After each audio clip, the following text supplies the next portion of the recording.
Alhamdulillah alladzi bi ni'matihi tatimmus salihat wa ashhadu an la ilaha illallah wahdahu la syarika lah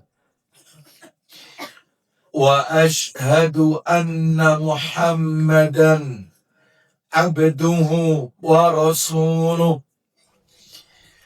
Ya ayyuhalladzina amanu ittaqullaha haqqa tuqatih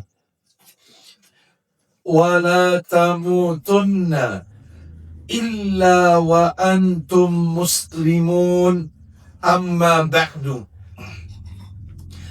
فإن أصدق الحديث كتاب الله وخير الهدي هدي محمد صلى الله عليه وسلم وشر الأمور محدثاتها وكل محدثة بدعة وكل بدعة ضلالة وكل ضلالة في النار.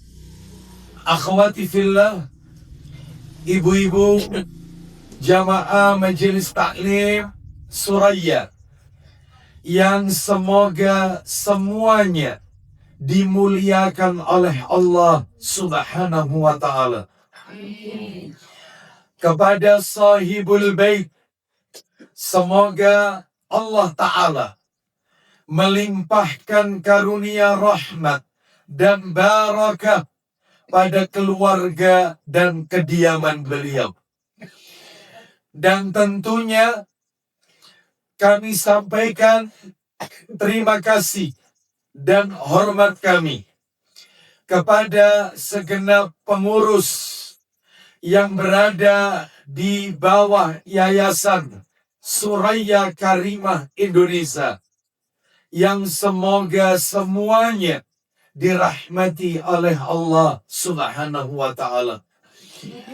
Tidak ada kata yang patut kita ucapkan pada pagi hari ini melainkan rasa syukur kita kepada Allah Tabaraka wa ta'ala atas segala karunia nikmat yang telah Allah berikan kepada kita. Salah satu di antara sekian banyak kenikmatan-kenikmatan yang Allah berikan kepada kita dan kita rasakan bersama di pagi hari ini adalah Allah Subhanahu wa ta'ala kembali mempertemukan kita tetap dalam rangka talabul ilmi, menuntut ilmu. Dan selain itu, Allah juga memberikan kemudahan, kesempatan, dan kekuatan kepada kita untuk bisa mengoptimalkan ibadah kepada Allah Subhanahu wa ta'ala, terutama di bulan Zulhijjah ini. Semoga seluruh amalan-amalan kebajikan yang kita lakukan di bulan Zulhijjah ini dan di hari yang mulia ini, yaitu hari Jumat, semuanya diterima dan diridhoi oleh Allah Subhanahu wa ta'ala. Ibu-ibu sekalian, jamaah Majelis Taklim Suraya, rahimani wa rahimakumullah. Tidak memperpanjang muqaddimah, pagi hari ini topik yang akan kami angkat ke permukaan kita beri judul Jihad Melawan Godaan Syaitan. Jihad melawan godaan syaitan. Sebelum materi ini berjalan lebih jauh, ibu-ibu sekalian, maka tentunya sebagai kata pengantar atau muqaddimah, saya ingin sedikit memberikan penekanan. Perlu ibu-ibu ketahui bersama bahwa ketika iblis laknatullah alaih diusir oleh Allah dari surga, yang awalnya dia tinggal di surga. Ketika iblis itu diusir dari kerajaan langit, ya, maka pada saat itulah iblis berikrar kepada Allah Subhanahu wa ta'ala. Dan ikrar janji iblis ada di dalam Al-Quran. Mengerikan ibu-ibu sekalian. Janji ikrar iblis. Mari kita dengarkan firman Allah Ta'ala, di mana iblis berjanji untuk menyesatkan manusia semuanya. Disebutkan di dalam Al-Quranul Karim, tepatnya di surat yang ke-15, ayat yang ke-29 sampai 35. Ada tidak yang membantu saya untuk membacakan terjemahannya? Surat yang ke-15 Al-Hijr, ayatnya 29 sampai dengan 35. Kita dengarkan murotalnya. Allah Ta'ala berfirman. Surat 15 Al-Hijr ayat 29 sampai berapa ibu-ibu? 35. Allah berfirman. فإذا سويته ونفخت فيه من روحي فقعوا له ساجدين. KHANZAB, Khamzab.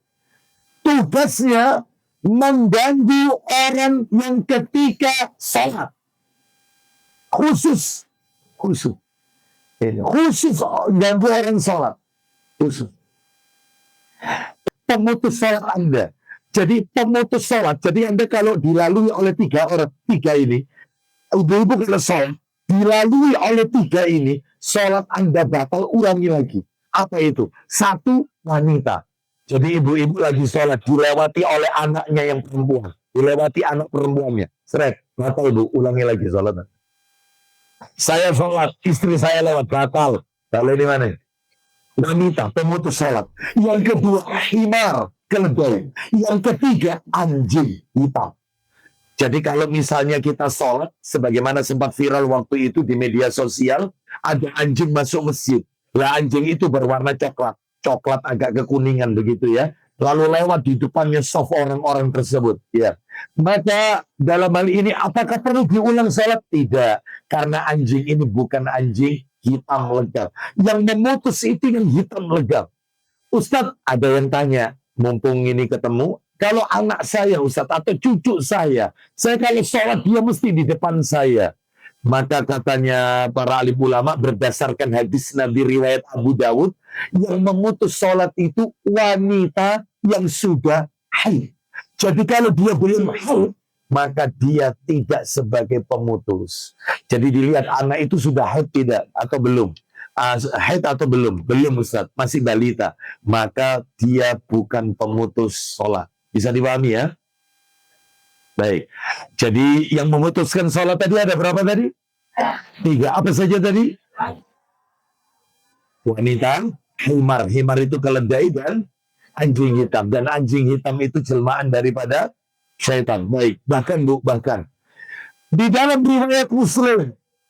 riwayat Muslim, Rasulullah SAW memerintahkan kita untuk membunuh 6 binatang ini. Dibunuh. Jadi ibu-ibu kalau ketemu 6 hewan ini harus dibunuh. Harus. Sekalipun kata Nabi, kita berada di tanah haram dan meskipun kita sedang memakai baju ihram. Bayangkan. Jadi panjenengan ada di tanah haram, kan tidak boleh di tanah haram itu membunuh hewan. Ini malah diperintahkan. Meskipun di tanah haram, di Mekah, Madinah. Karena tanah haram itu cuma 2. Mekah sama Madinah. Palestina nggak termasuk tanah haram. Tanah haram di muka bumi ini cuma ada 2. Mekah sama Madinah. Jadi meskipun kita di Mekah atau di Madinah, boleh membunuh 6 hewan ini. Bahkan kata Nabi, sekalipun kita sedang pakai baju ikram. Padahal orang kalau pakai baju ikram, itu kan boleh membunuh hewan. Ini malah diperintahkan. Karena apa? Karena 6 hewan ini termasuk hewan fawasih. hewan perusak, cobaan syaitan. Sedangkan malaikat, mereka sami'na wa ata'na, mengikuti perintah Allah untuk sujud kepada Adam alaihissalam. Padahal sujud yang dimaksud di sini bukan sujud penghambaan, bukan, tetapi sujud penghormatan.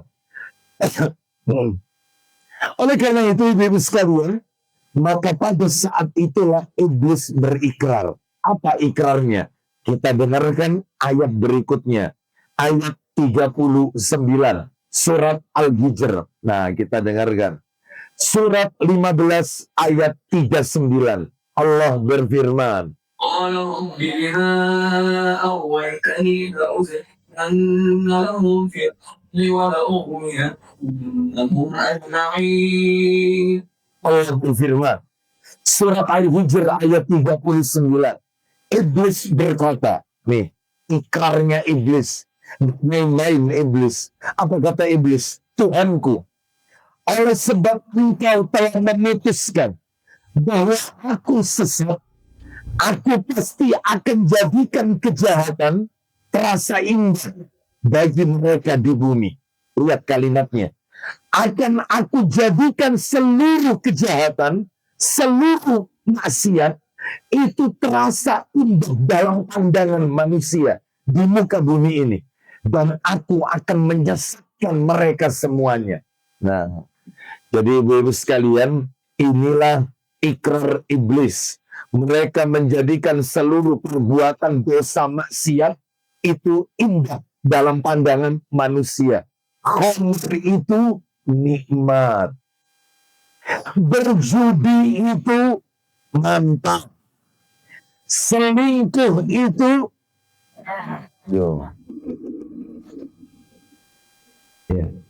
itu tipu daya daripada iblis. Zina itu nikmat. Mencuri itu keren. Semua maksiat dipandang indah, dijadikan indah oleh iblis di hadapan manusia di muka bumi ini. Itu tipu daya iblis. Termasuk iblis berjanji akan aku sesatkan manusia semuanya. Yang lebih horor itu, Bu, di surat Al-A'raf, surat nomor 7.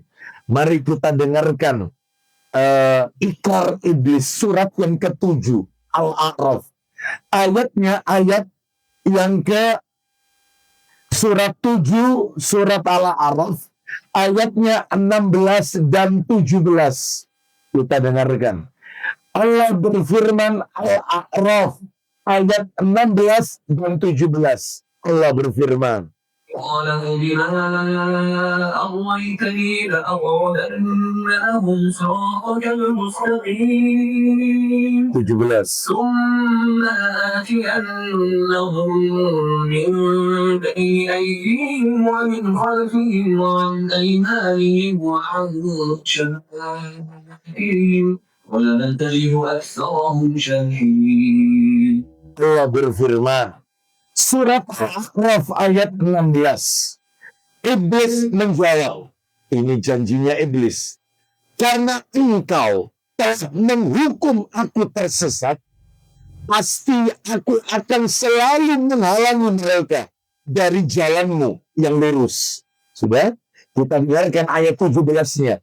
Kemudian pasti aku akan mendatangi mereka. Maksudnya mendatangi manusia. Dari arah depan.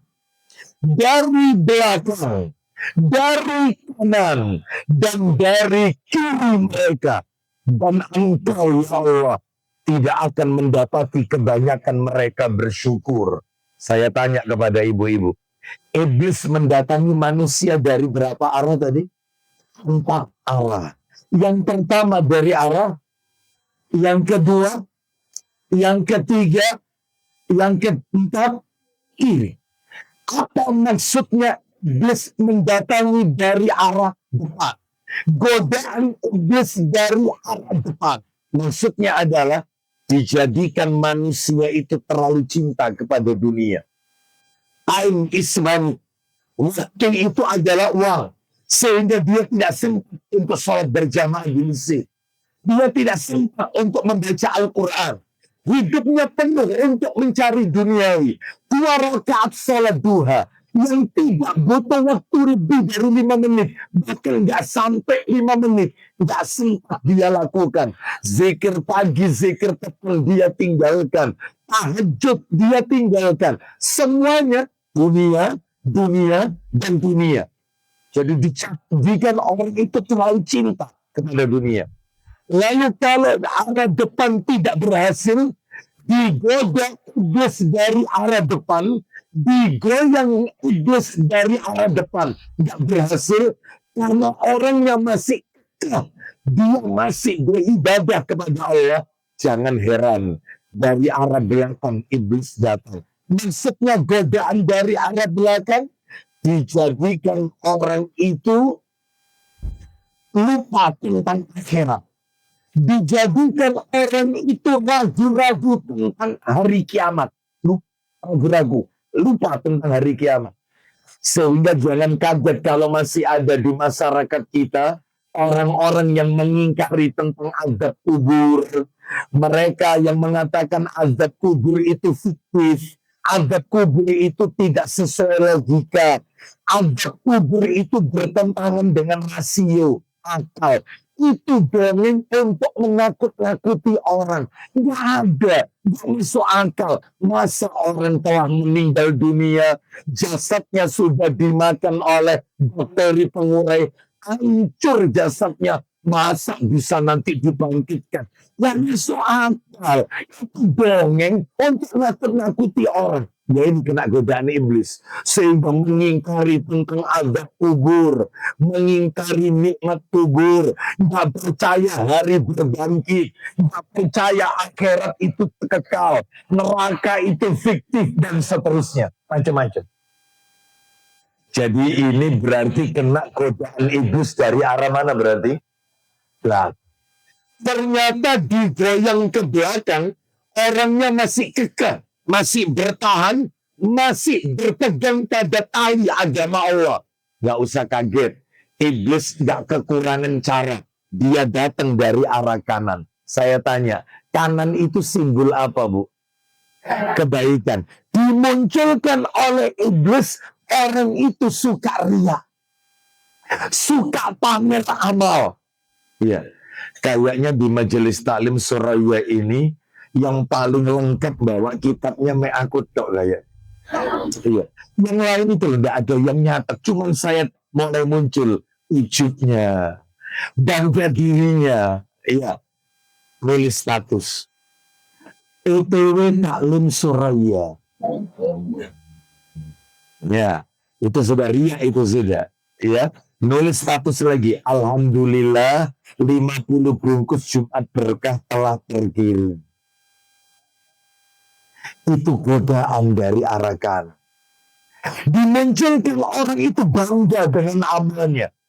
Orang yang suka flexing, orang yang suka riak, to show only. Hidupnya penuh dengan pamer. Semuanya diberitakan. Padahal ibadah ini tidak butuh publikasi, ibadah tidak butuh apresiasi, ibadah tidak butuh validasi. Ibadah tidak butuh publikasi diumumkan, tidak butuh apresiasi dipuji orang, dan ibadah tidak butuh validasi pengakuan dari orang lain. Ibadah antara kita dengan Allah Azza wa Jalla. Inna salati wa nusuki wa mahyaya wa mamati lillah, bukan linnas, lillahi rabbil alamin, adalah untuk Allah, Rabb semesta alam, bukan untuk manusia. Baik, ternyata digoyang sebelah kanan, orangnya tetap kuat, dia memegang tali agama Allah.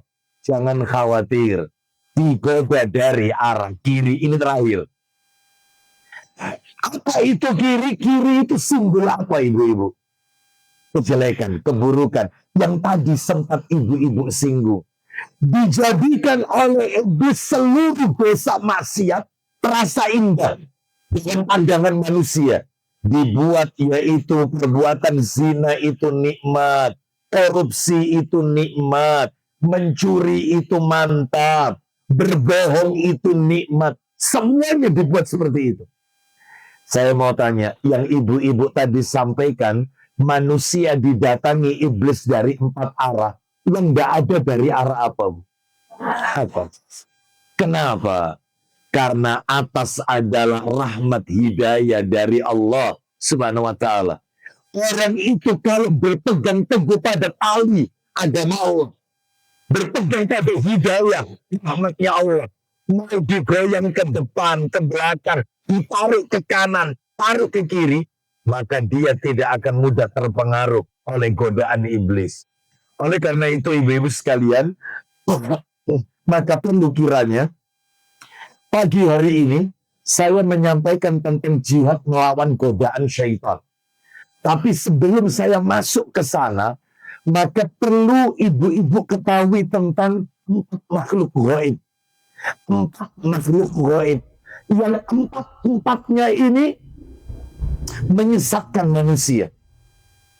4-empatnya ini bisa menyesatkan manusia. Apa itu? Yang pertama adalah jin. Yang kedua iblis. Yang ketiga syaitan. Sebab ketika orang ditanya setan itu apa? Ya setan itu ya iblis. Iblis itu ya setan. Oh beda. Sebentar. Ini ada bedanya 4 makhluk ini. 1 jin, 2 iblis, 3 syaitan, 4 korin. Korin. Nah, iya. Bisa nulisnya korin kan? Korin. Baik. Siapa itu jin? Kita kenali dulu. Ya. Siapa itu jin? Bu, yang perlu kita ketahui seputar jin itu banyak sebenarnya. Cuman karena waktu kita terbatas supaya nggak tambah panjang, yang perlu ibu-ibu ketahui seputar jin yang pertama, yang A gitu aja ya.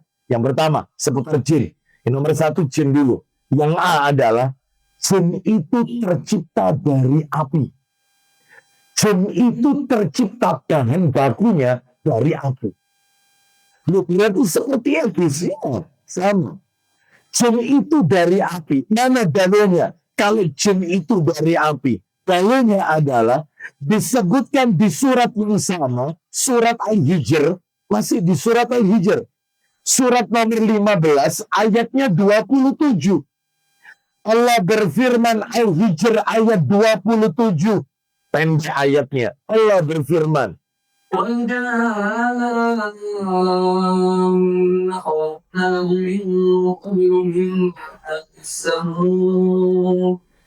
Ta'ala berfirman, surat Al-Hijr ayat 27. Dan kami telah menciptakan jin sebelum Adam dari api yang sangat panas. Berarti mana lebih dulu Bu, diciptakan Adam atau jin? Jin. Kami telah menciptakan jin sebelum Adam dari api yang sangat panas. Saya tambahkan satu lagi dalil. Surat Ar-Rahman. Bagi ibu-ibu yang sering membaca surat Ar-Rahman. Itu di ayat yang ke-15. Oh, mohon maaf, ayat 45 insya Allah. Coba sebentar. Surat nomor 55. Ayatnya adalah ayat yang ke sebentar ya. Ayat yang ke 15 betul, 15. Surat 55 ayatnya 15. Allah Ta'ala berfirman,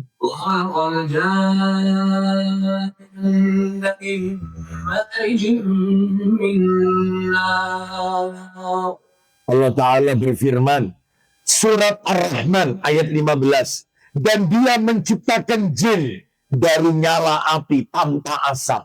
Nyala api tanpa asap. Itu bahan bakunya jin. Itu yang pertama.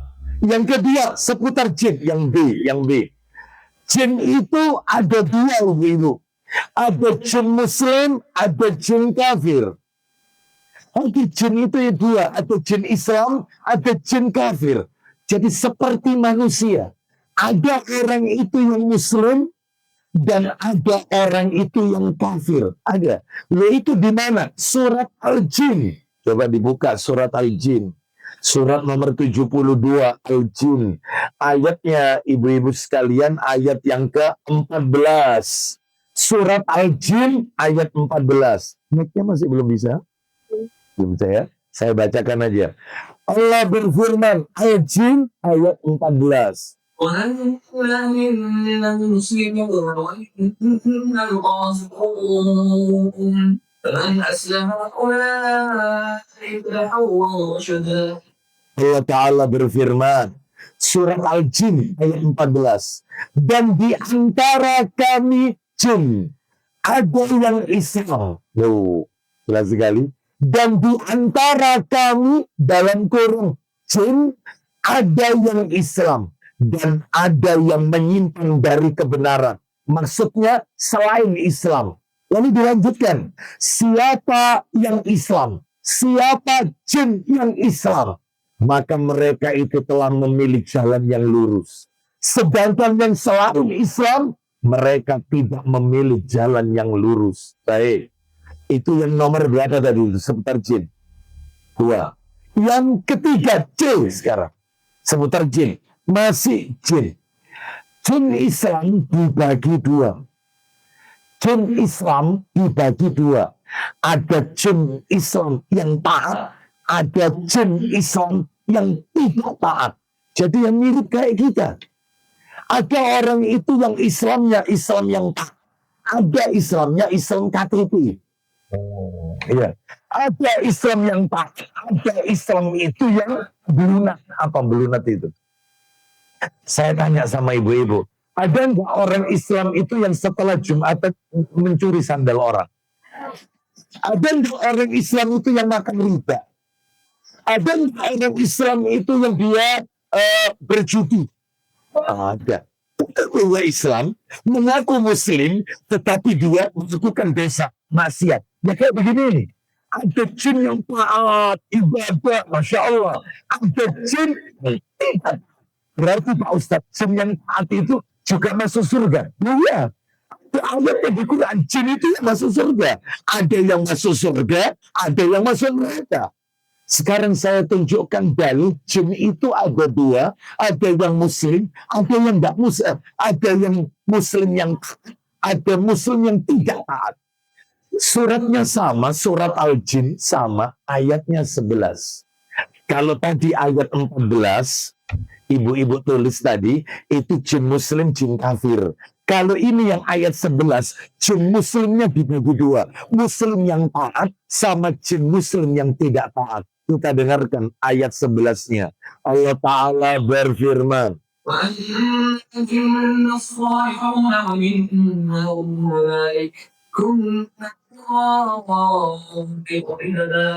Allah Ta'ala berfirman. Ayat 11 surat Al-Jin. Dan sesungguhnya di antara kami jin ada yang saleh. Ada jin yang saleh. Dan ada pula yang kebalikannya, alias tidak saleh. Kami menempuh jalan yang berbeda-beda.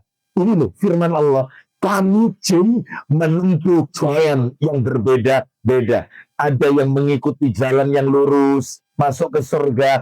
Ada yang mengikuti jalan yang penuh dengan kesesatan, neraka. Yang masuk ke surga jalan yang lurus itu juga dibagi 2. Ada yang taat beribadah, ada yang enggak taat dalam beribadah kepada Allah. Seperti manusia. Baik, sekarang kita akan masuk makhluk yang nomor 2. Iblis. Nah, ini horor itu. Iblis. Iblis. Jin kelar. Iblis sekarang. Iblis yang perlu kita ketahui ada beberapa. Yang A, iblis itu dari golongan jin. Loh, berarti iblis itu dari jin. Iya. Jadi sumbernya itu satu, Bu, semuanya jin. Iblis dari jin, setan nanti juga dari jin. Ada korin juga, semuanya jin. Lah jinnya jin yang mana iblis ini? Jin yang kafir. Itu iblis. Mana dalilnya? Kalau iblis itu bagian dari jin. Surat Al-Kahfi. Surat yang biasa ibu-ibu baca tiap malam Jumat dan hari Jumat. Surat nomor 18 Al-Kahfi. Kita dengarkan. Ayatnya 50.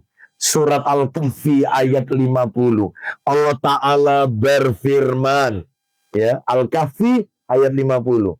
إذ قلنا للملائكة اسجدوا لآدم فسجدوا إلا إبليس كان من الجن إلا إبليس كان من الجن ففسق عن أمر ربه أفتتخذونهم وذريته أولياء من دوني وهم لكم عدو بئس للظالمين بدلا. Allah berfirman. Sudah bisa? Silakan. Gimana? Gak bisa ya? Baik. Kita lanjutkan. Artinya ayat 18. Ayat 50. Surah 18 ayat 50. Dan ingatlah ketika kami berfirman kepada para malaikat. Sujudlah kalian kepada Adam. Maka mereka para malaikat pun sujud kecuali iblis. Bila iblis adalah dari golongan jin. Itu jelas sekali. Berarti iblis itu sumbernya dari jin. Jin yang mana? Jin yang kafir. Baik. Yang B. Iblis tidak mati sampai hari kiamat. Tidak mati. Iblis itu nggak ada yang mati. Mulai Adam, sebelum Adam diciptakan, hidup sampai nanti hari kiamat. Jadi nggak ada. Belum manusia meninggal, wafat. Iblis tidak. Terus sampai nanti finishnya kiamat. Iblis tidak akan mati sampai nanti hari kiamat. Mana dalilnya? Dalilnya disebutkan di dalam surat yang ke-7. Surat yang ke-7 Al-A'raf ayatnya 14 dan 15. Allah Ta'ala berfirman 14 dan 15. قال أنظرني إلى يوم يبعثون 15. إنك من المنظرين. Allah berfirman ayat 14. Iblis menjawab, berilah aku penangguhan waktu sampai hari mereka dibangkitkan. Allah berfirman, benar, kamu termasuk yang diberi penangguhan waktu. Jadi nggak mati-mati sampai hari berbangkit. Saya tunjukkan ayat yang lain. Surat 38. Surat Sad. Surat 38. Surat Sad. Ayatnya 79 sampai 81. Kita dengarkan surat Sad. Surat nomor 79 ayat surat 38 ayat 79 sampai 81. Allah berfirman. قال رب فأنظرني إلى يوم يبعثون 80. قال فإنك من المنظرين 81. إلى يوم الوقت المعلوم. Allah berfirman. Surat Sad ayat 79. Iblis berkata, ya Rabbku, tangguhkanlah aku sampai pada hari mereka dibangkitkan. Ayat 80-nya. Allah berfirman, maka sesungguhnya kalian termasuk golongan yang diberi penangguhan. 81. Sampai pada hari yang telah ditentukan waktunya, yaitu hari kiamat. Nah, berarti iblis nggak mati, kecuali nanti hari kiamat. Terakhir tentang iblis, yang perlu ibu-ibu ketahui. Ternyata iblis ini beranak pinak, punya keturunan. Iblis ini beranak pinak, punya keturunan. Baik, mana dalilnya? Kalau iblis itu punya keturunan, dalilnya di surat yang sama, Al-Kahfi yang tadi, yang panjenengan tulis tadi. Ayat berapa, Bu? Ayat Kahfinya. Ayat 50. Kita dengarkan ulang ya. Allah Ta'ala berfirman. Al-Kahfi ayat 50. Atau saya langsung terjemahkan saja. Karena tadi sudah kita dengarkan murotalnya. Allah berfirman Al-Kahfi ayat 50. Surat 18 ayat 50. Dan ingatlah ketika kami berfirman kepada para malaikat. Sujudlah kalian kepada Adam. maka mereka pun para malaikat sujud kecuali iblis. Dia iblis adalah dari golongan jin. Tadi sudah ibu-ibu tulis. Maka dia mendurhakai perintah Tuhannya. Lihat, poin berikutnya. Allah berfirman, pantaskah kalian menjadikan dia iblis dan keturunannya sebagai pemimpin selain aku? Berarti iblis punya keturunan. Buktinya Allah sendiri yang mengatakan, pantaskah kalian menjadikan dia iblis dan keturunannya? Berarti beranak pinak. Memangnya anaknya iblis itu siapa, Ustadz? 6 anaknya iblis. Berarti ini nomor berapa ini? Poin apa ini? C. Poin C. Keturunan iblis ada 6. 6 anak iblis. Ya. Dan tolong kita kalau punya anak jangan dikasih nama-nama ini. Ini anak-anak keturunannya iblis. Dan tugasnya masing-masing. Beda-beda. Apakah dia anak keturunan iblis tersebut? Saya nukilkan dari sebuah kitab yang kami nukil dari kitab yang berjudul Albis Iblis, karyanya Ibnu Jauzi rahimahullah. Albis Iblis, ya. Dan kitab itu sudah diterjemahkan dalam bahasa Indonesia. Jadi kalau ibu-ibu mau baca buku terjemahannya, boleh. Judul bukunya adalah ditulis di awal Albis Iblis dalam kurung perangkat iblis. Nah, itu ya.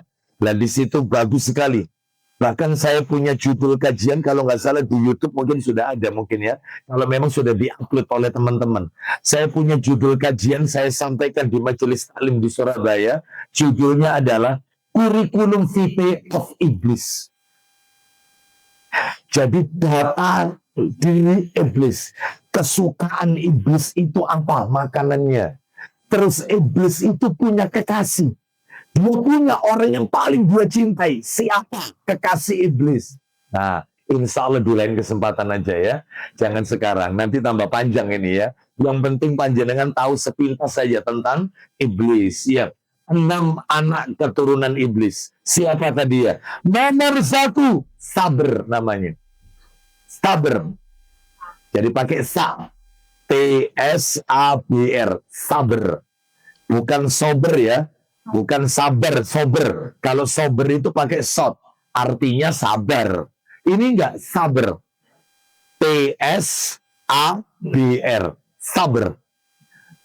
Tugasnya apa ini Ustaz? Sabar ini tugasnya adalah menjadikan manusia itu selalu sedih berkepanjangan. Sedih berkepanjangan. Jadi sedihnya nggak kelar. Contoh. Saya kasih contoh nih. Orang yang kena gangguannya Sabr. Anak buahnya iblis. Keturunannya iblis. Ada seorang wanita yang ditinggal wafat oleh suaminya. Siapa yang gak sedih? Pastilah sedih. Ternyata sedihnya berkepanjangan. Suaminya sudah 3 tahun meninggal. 3 tahun yang lalu. Dia buka almari, lihat baju suami. Nangis. Lihat foto-foto kenangan. Nangis. Ya Allah, nah, papamu biar. Nangis. Lihat sarungnya suami, sedih, kena sabrin. Ibu orang ini gimana ceritanya, caranya dia tidak mengingat Allah yang diingat itu kesedihannya. Gimana caranya dia tidak berpikir karena dia larut dengan kesedihan. Orang itu harus move on. Kalau tidak move on, dia dikuasai oleh sabar. Ilingo, bien, zaman ini nek nangis lagi, sedih lagi, terpuruk lagi. Dibuat orang itu ojo zikir. Jangan, ayo diingat-ingatkan. Dulu kamu masih ingat tempat ini, kamu dulu pernah ke sini ambil suamimu, kamu dulu pernah ke sini. Sedih terus. Makanya orang itu jangan larut dengan kesedihan. Ya, baik, kita lanjutkan. Baik, itu tugasnya apa tadi? Sabar. Ya. Sabar, tugasnya sabar. Anak buah iblis nomor 1. Termasuk ketika mendapatkan musibah apapun. Musibah kekurangan harta, kehilangan orang yang dia cintai, sakit yang tak kunjung sembuh, diuji dengan rumah tangga, diuji dengan anak, apapun. Yang dia larut dengan kesedihan itu. Ya. Maka yang seperti ini hati-hati. Sabar bermain di situ. Baik, kita lanjutkan. Kita punya Allah. Maka tawakal, minta kepada Allah Azza wa Jalla yang terbaik. Jangan larut dengan kesedihan. Bahkan kadang-kadang karena saking larutnya dengan kesedihan, mulai muncul menolak takdirnya Allah. Nah iya, coba saya tadi itu ndak akan terjadi musibah ini. Andai kata jikalau seandainya ini bukan peluang. Nah, ya. Coba saya tadi nggak datang, nggak mungkin kayak begini. Opo saya mau kok itu kena itu dia. Sudah dikumpul saya, asal jalan. Gak usah sedih. Termasuk suami poligami itu kecil. Ada yang salah dengan ucapan. Ada yang salah. Itu. Selesai. Apa salah pikir, apa maskuran pikir. Kan saya ditulis. 50.000 tahun sebelum Allah menciptakan langit dan bumi. Ngapain sedih terus ya Allah sampai sholat saya nggak bisa usul saya mau coba. Ngapain suami itu taruh di tangan, jangan ditaruh di kapanpun dia lepas Anda akan sedih. Tapi kalau ditaruh di hati, begitu dia lepas sakitnya tuh di sini.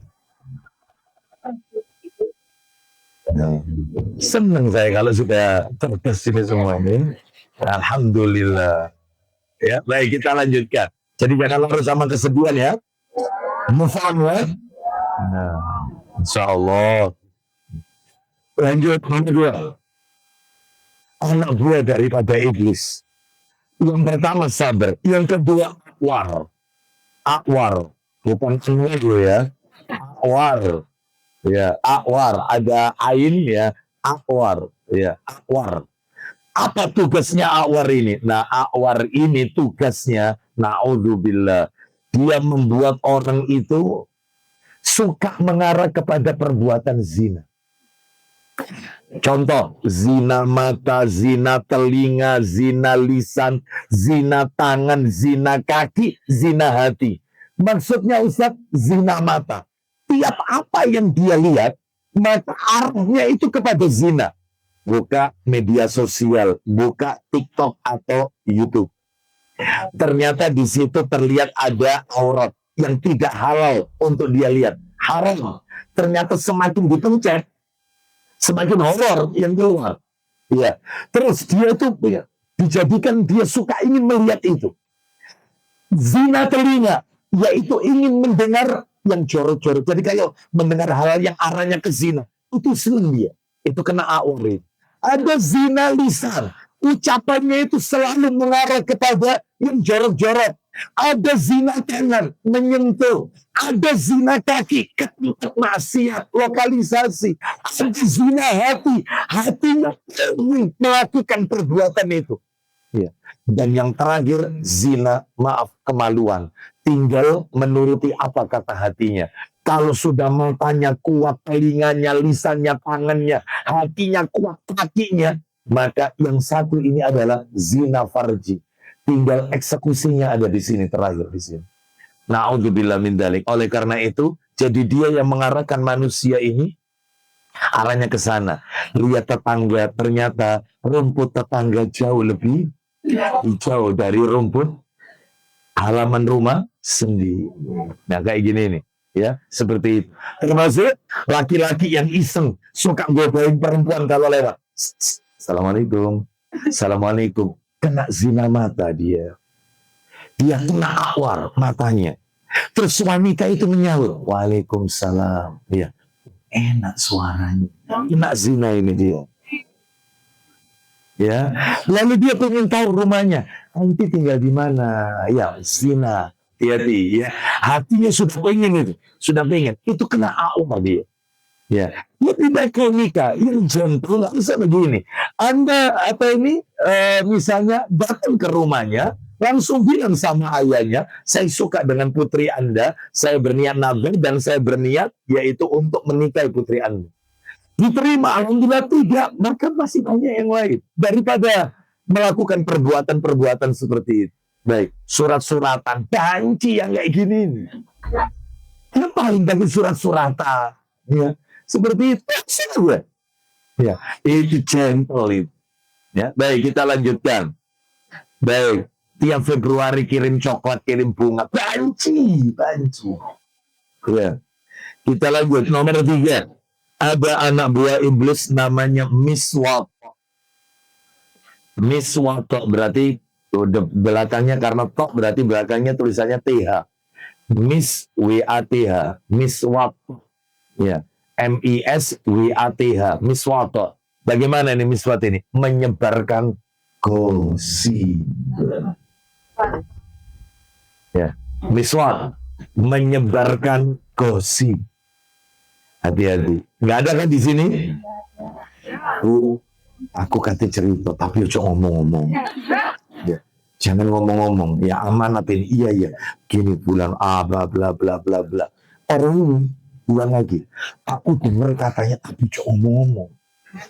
Itu tugasnya Miswat. Menyebarkan gosip. Yang nomor 4. Ada anak buah iblis. Dan ini dijadikan judul film. Namanya Dasim. Dasim, nggak pakai Dasima, jangan. Dasim. Siapa ini Ustaz? Tuh, ini parah ini. Anak buah iblis yang tugasnya menyusup ke rumah tangga.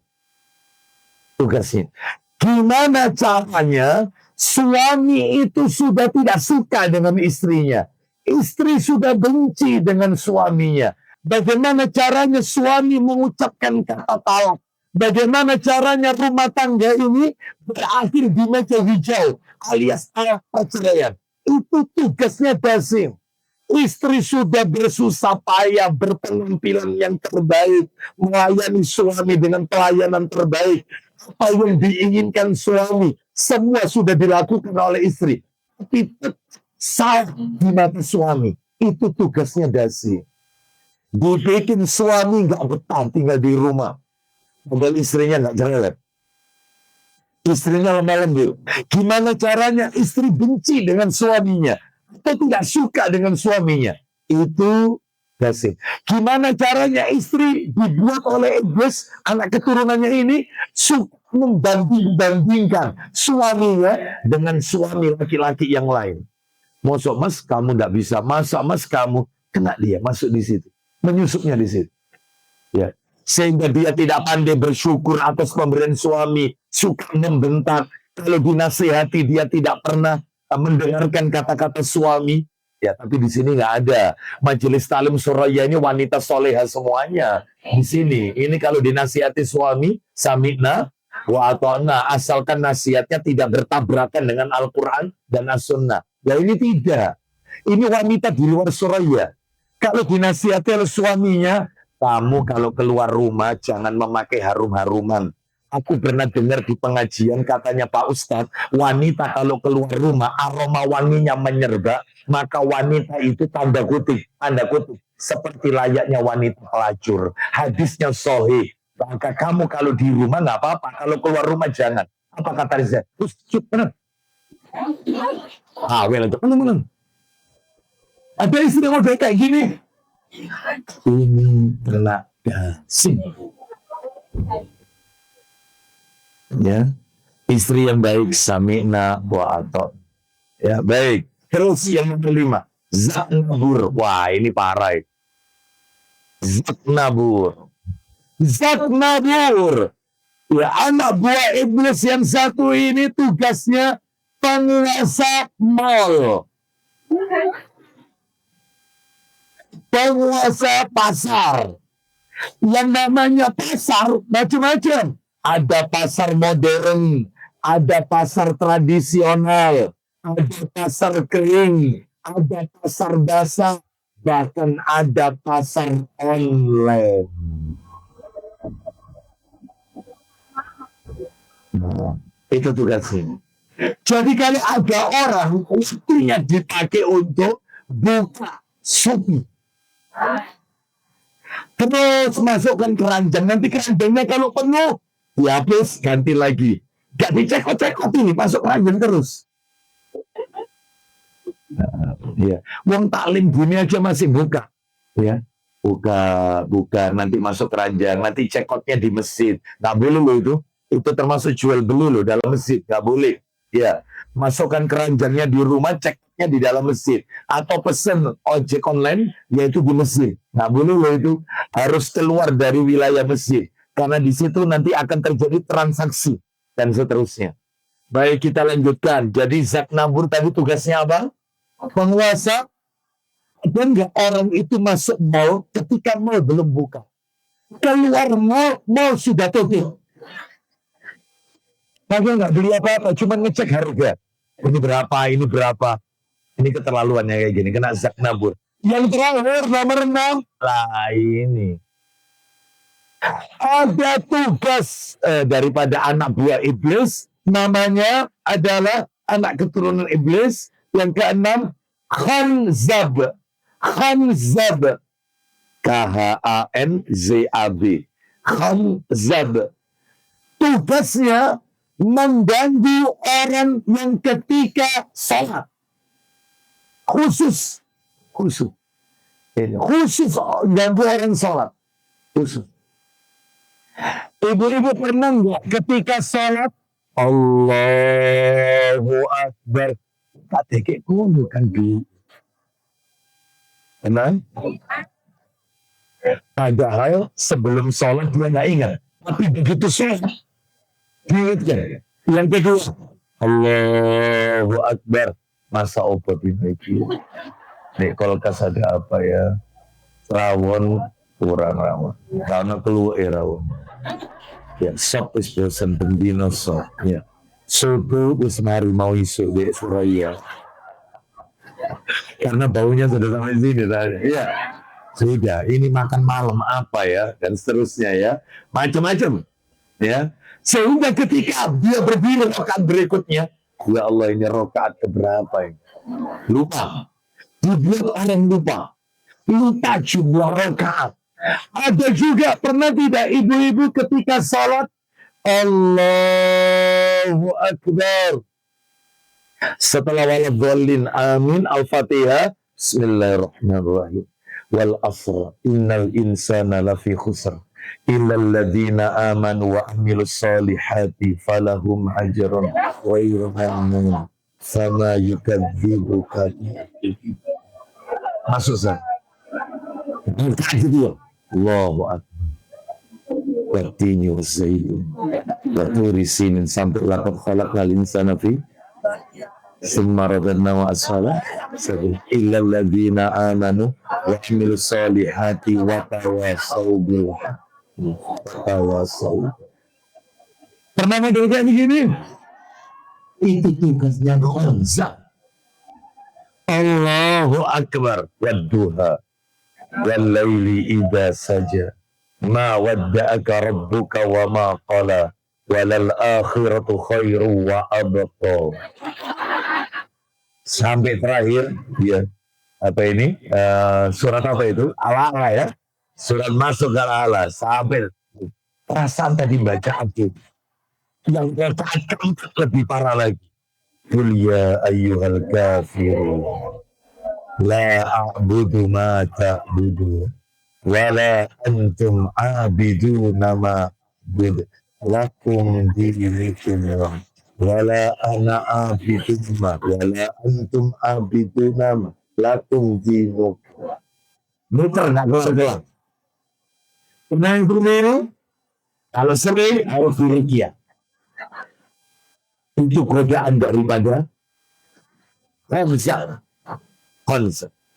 Pernah ketika salat Allahu Akbar.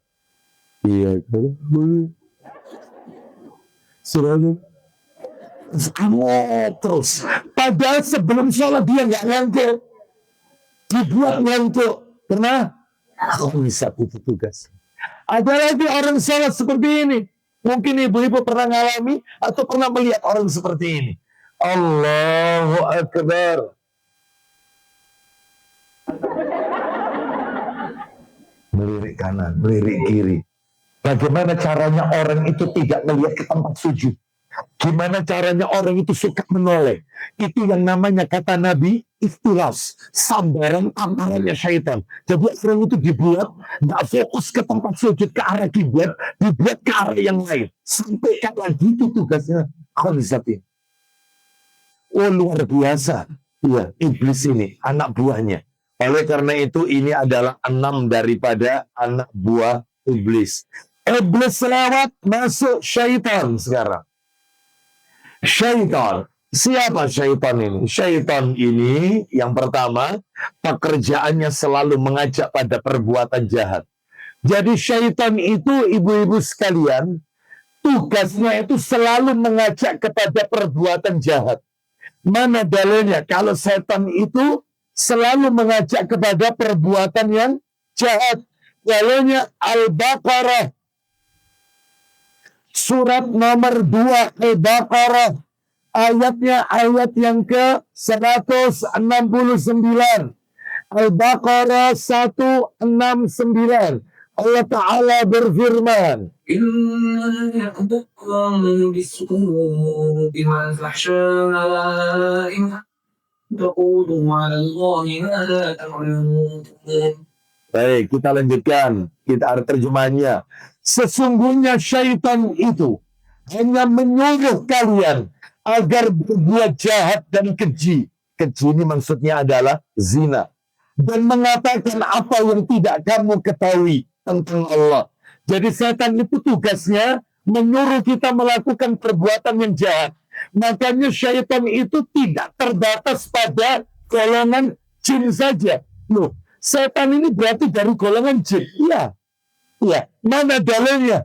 Mana dalil yang menunjukkan syaitan itu dari golongan jin? Ini yang nomor 2 sekarang. Wih, seputar syaitan. Dalilnya surat nomor 6. Al-An'am. Al-An'am. Ayatnya 112. Kita dengarkan. Al-An'am ayatnya 112. Ternyata setan itu ada 2. Ada setan dari jenis manusia.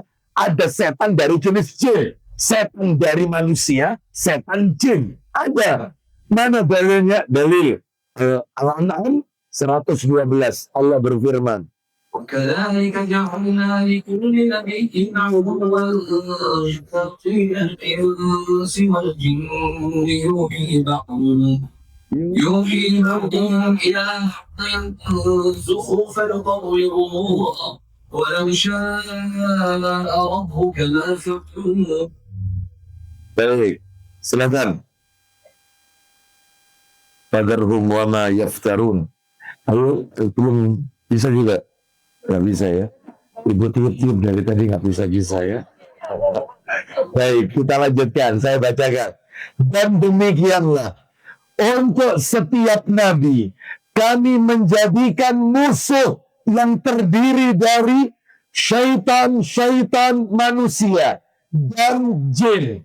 Oh, ya. Sebagian mereka membisikkan kepada sebagian yang lain perkataan yang indah sebagai tipuan. Loh, jelas sekali kan? Berarti ada setan dari kalangan manusia, ada setan dari kalangan jin. Jadi Bu, mohon maaf, kalau ada di masyarakat kita manusia yang suka mengajak kita kepada perbuatan yang buruk, ya, maka itu adalah setan. Setan dari jenis termasuk taklum seperti ini. Mohon maaf, temennya serius mencatat yang disampaikan oleh gurunya, oleh ustadznya, ini ganggu. Mbak, ini untuk Sofiono gratis ongkir. Ya. Ganggu atau tidak ini? Ganggu. Lalu yang nyatat. Oh iya. Nanti nggak lama diganggu lagi. Lah kalau ini kemarin ada ibu-ibu yang maki seperti ini, Mbak. Ya. Maka tolong yang diganggu ucapkan. A'udzubillah. Karena setan itu ada 2. Ada setan manusia, ada setan dari kalangan jin. Baik, itu setan. Terus terakhir yang C seputar syaitan. Syaitan juga bisa berubah wujud menjadi binatang, hewan. Bisa. Syaitan bisa berubah wujud menjadi hewan. Dalilnya di mana? Dalilnya adalah hadis. Dari tadi Al-Quran terus ya. Sekarang hadis. Hadis riwayat Tirmidzi nomornya 1846 1846. Saya bacakan. Tirmidzi, hadis riwayat Tirmidzi nomor 1486. Rasulullah SAW bersabda, "Laula annal kilada ummatun minal umam la amartu biqatliha illiha faqtulu minha kulla aswada bahimin." Artinya, andai kata anjing itu bukan makhluk ciptaan Allah, andai kata anjing itu bukan makhluk ciptaan Allah, niscaya aku perintahkan agar seluruh anjing itu untuk dibunuh. Namun karena dia adalah makhluk juga ciptaan Allah, maka bunuhlah anjing yang berwarna hitam saja. Kenapa? Masih ada lanjutannya. Dikatakan oleh Abdullah bin Mughaffal dengan derajat Hasan Sahih, disebutkan dalam riwayat yang lain bahwasanya anjing yang berwarna hitam adalah syaitan. Syaitan. Jadi tidak ada warna lain kecuali sekujur tubuhnya hitam. Itu jelmaan syaitan. Maka Nabi memerintahkan bunuh. Adapun selain itu warnanya jangan. Bahkan anjing hitam itu, Bu, termasuk pemutus sholat Anda. Jadi pemutus sholat. Jadi Anda kalau dilalui oleh tiga ini, ibu-ibu kalau sholat, dilalui oleh tiga ini, sholat Anda batal, ulangi lagi. Apa itu? Satu, wanita. Jadi ibu-ibu lagi sholat, dilewati oleh anaknya yang perempuan. Dilewati anak perempuannya. Seret, batal, Bu, ulangi lagi sholat. Saya sholat, istri saya lewat, batal. Kalau di mana? Wanita, pemutus sholat. Yang kedua, himar, keledai. Yang ketiga, anjing hitam. Jadi kalau misalnya kita sholat, sebagaimana sempat viral waktu itu di media sosial, ada anjing masuk masjid. Lah anjing itu berwarna coklat. Coklat agak kekuningan begitu ya. Lalu lewat di depannya soft orang-orang tersebut. Ya. Maka dalam hal ini apakah perlu diulang sholat? Tidak. Karena anjing ini bukan anjing hitam legam. Yang memutus itu yang hitam legam. Ustadz, ada yang tanya, mumpung ini ketemu, kalau anak saya Ustadz atau cucu saya kalau sholat dia mesti di depan saya. Maka katanya para alim ulama berdasarkan hadis Nabi riwayat Abu Dawud, yang memutus sholat itu wanita yang sudah haid. Jadi kalau dia belum haid, maka dia tidak sebagai pemutus. Jadi dilihat anak itu sudah haid tidak atau belum. Haid atau belum? Belum Ustaz, masih balita. Maka dia bukan pemutus sholat. Bisa dipahami ya? Baik. Jadi yang memutuskan sholat tadi ada berapa tadi? 3. Apa saja tadi?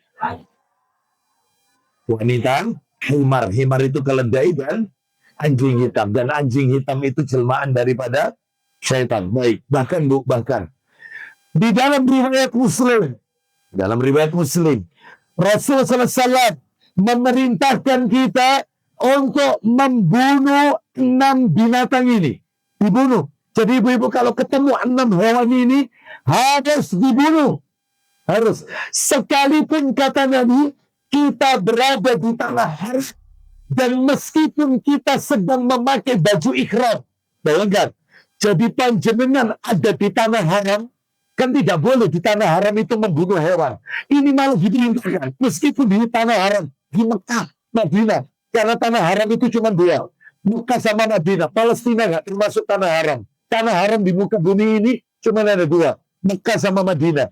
Jadi meskipun kita di Mekah atau di Madinah, boleh membunuh 6 hewan ini. Bahkan kata Nabi, sekalipun kita sedang pakai baju ikram. Padahal orang kalau pakai baju ikram, itu kan boleh membunuh hewan. Ini malah diperintahkan. Karena apa? Karena 6 hewan ini termasuk hewan fawasi. Hewan perusak. Jelmaan syaitan. Jelmaan syaitan. 6 ini. 6. Nah, makanya kalau ketemu, bunuh. Bunuh. Apa itu Ustaz? 1, ular. Ular hitam. Ular hitam. Bunuh. Itu 1. Yang kedua, kalajengking. Bunuh langsung. Yang nomor 3, burung gagak. Bunuh. Ya. Yang nomor 4, burung elang. Elang. Elang ya, elang. Ya. Yang nomor 5. Yang nomor 5 adalah anjing hitam. Termasuk tadi sudah kita bahas. Yang nomor 6 terakhir, cicak. Cicak. Lalu dibunuh. Bahkan kata Nabi, sekali pukul dia mati, kita dapat pahala 100. 2 kali pukul, kurang dari 100. Makanya ibu-ibu yang mungkin nggak ada aktivitas, lagi nggak ada taklim, ya, daripada panjenengan nganggur di rumah, ya, buru-buru. Sekali pukul berapa tadi pahalanya?